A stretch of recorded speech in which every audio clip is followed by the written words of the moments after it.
Good morning, students. We are doing joint stock company and we are on the formation of company. That means how the companies are formed. Okay. There are several stages of formation of company. In first one, we have completed with the promotion of company. Second stage, we're going to do it today. That is incorporation of company.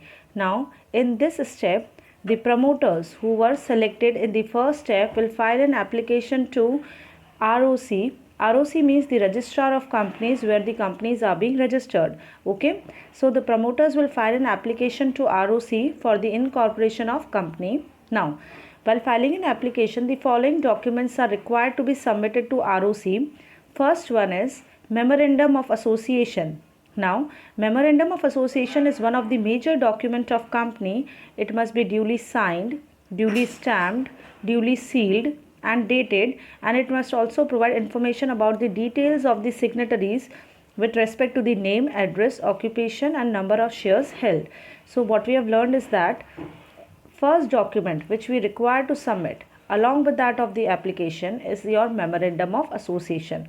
It must be properly dated, signed, sealed, stamped. It must also contain the details of all the persons who will going to sign the Memorandum of Association along with their name, address and occupation. Okay.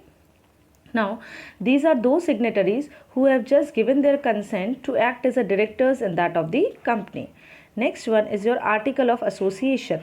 The secondary document which is very much important for that of any of the company is Articles of Association. Okay, this must also be duly signed, stamped, dated and must be submitted to that of ROC along with that of the application. Coming to the next one, that is written consent of proposed directors to act as a director while obtaining the qualification shares. Okay, we're going to have a written consent of all those persons who are ready to act as a directors in that of the proposed company. So written character, I am so and so, having occupation this and that, is ready to act as a director in this company. Like this, the written consent of all those persons who are ready to act as a directors is also required to be filed along with that of the application.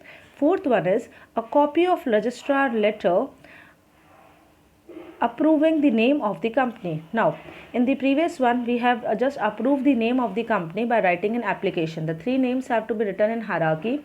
The name which has been going to be selected by ROC will be your final name for the company. So, whatever name which is being approved from the registrar and you have got the approval letter, a copy of that approval letter has also to be attached along with that of the application. Next one, a notice about the address of registered office must also be given along with that of the application, or it can also be submitted within 30 days of receipt of certificate of incorporation. See children, when we are going to submit the application and it will going to be approved, we will going to get a certificate of incorporation. So a detail or a proper address of a registered office of company must also be given. Had it been still, if it is not being finalized, that where will be your registered office, the address of that or the same can be submitted within 30 days of just getting your certificate of incorporation. It's not necessary that you have to just give the address proof then and there itself. You can just give that particular address proof after getting the certificate of incorporation also. Sixth one, a compulsory. What do you mean by statutory? That is compulsory. A statutory declaration of evidencing that all the legal formalities under the Companies Act are duly complied with.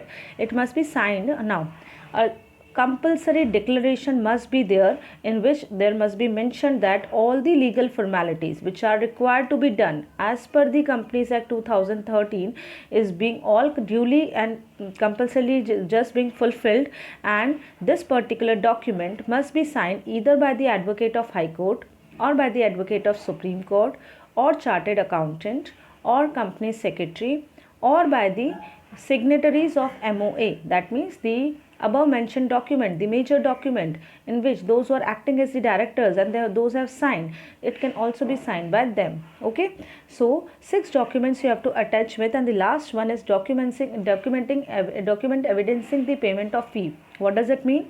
कोई भी application कहीं पे भी file करो, whether you are filing an application for obtaining a license, at that time also you have to pay a fee with the help of चालान. तो चालान की copy लगती है, वैसे ही आपको इनकॉर्पोरेशन करवाते समय भी आपको कंपनी को पे करना पड़ता है और वो पेमेंट या चार्जेस लगते हैं, उसका चालान होता है, तो उस चालान की कॉपी भी आपको एज अ 7th डॉक्यूमेंट लगानी है.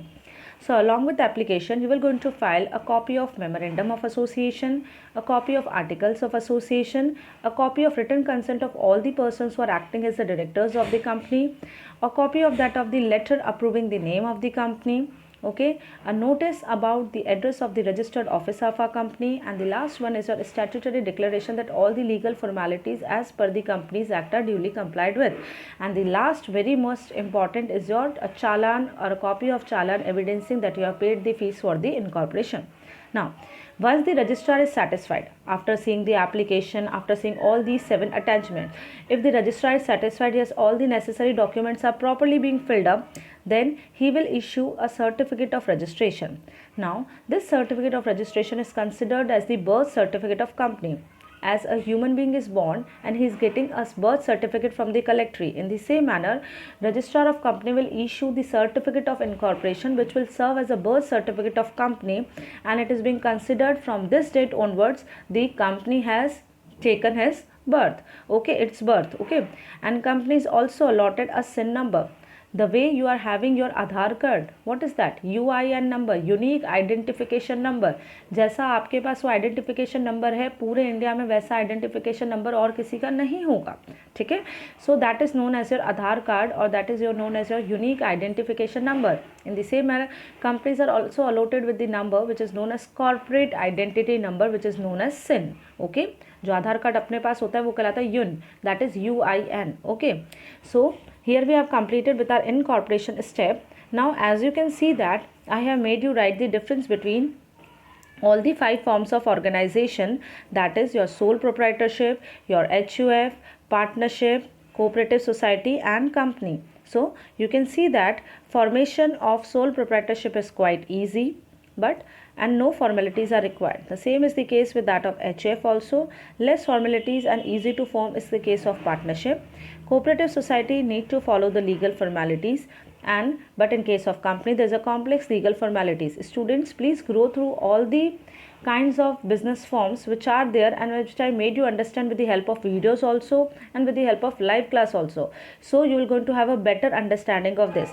I have just given you a example कि कैसे मैंने आपको डिफरेंस बताया है. ये सारे डिफरेंस आपको खुद ही करने हैं because I have made you learn the meaning of each and everything in a proper manner with the help of notes also, with the help of live classes also, and with the help of videos also. So better, today we have completed with the incorporation of company. Now with the incorporation of company, private company can soon start its business. But okay, for the private company only 2 stages are required, that is your promotion of the company and incorporation of the company. After that, private company can easily start its business. But when we are talking about your public company, 2 more stages are there which I made you write in the previous one. So we're going to understand those stages, that is capital subscription and commencement of business, in the next video. Thank you.